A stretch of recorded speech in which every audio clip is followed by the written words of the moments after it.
मेरे भाइयों से, मेरी बेटियों से निवेदन है,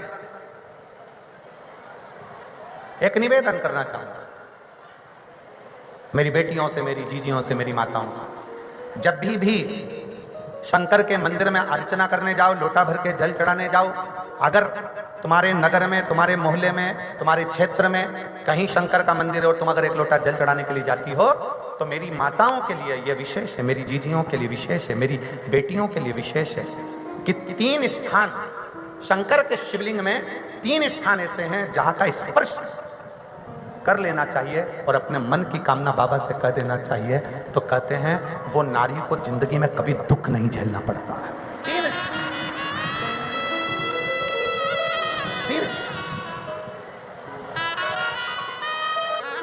समझिएगा जरा, ये शिवलिंग है, यह जलाधारी है, ये उसका जल जाने वाला स्थान। इधर कार्तिकेय, गणेश कार्तिकेय का स्थान, बीच में अशोक सुंदरी का स्थान, ये माता पार्वती जी का हस्त कमल, ये भगवान शंकर का शिवलिंग। शिवलिंग के ऊपर जो एक एक बूंद पानी टपकता है कलश में से, वो शंकर जी की 5 लड़कियां, जया, विषहारा, शामली बारी, दौतली, देव।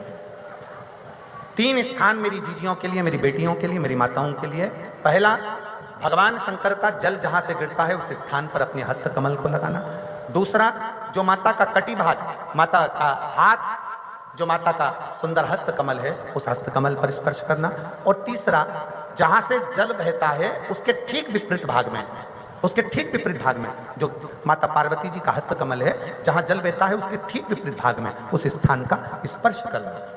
अगर ये 3 स्थान ऐसे हैं, आप शिव जी के मंदिर में जा रहे हैं, भगवान शंकर के मंदिर में जाकर जल चढ़ा रहे हैं, शिव की अर्चना कर रहे हैं, तो 3 स्थान पर मात्र स्पर्श मात्र कर लेने पर, अपनी कामना कह देने पर स्त्री को कभी जिंदगी में दुख नहीं झेलना पड़ता।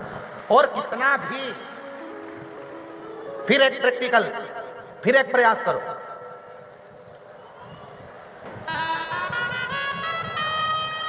पहले तो मेरे जितने जीजा बैठे हैं, जितने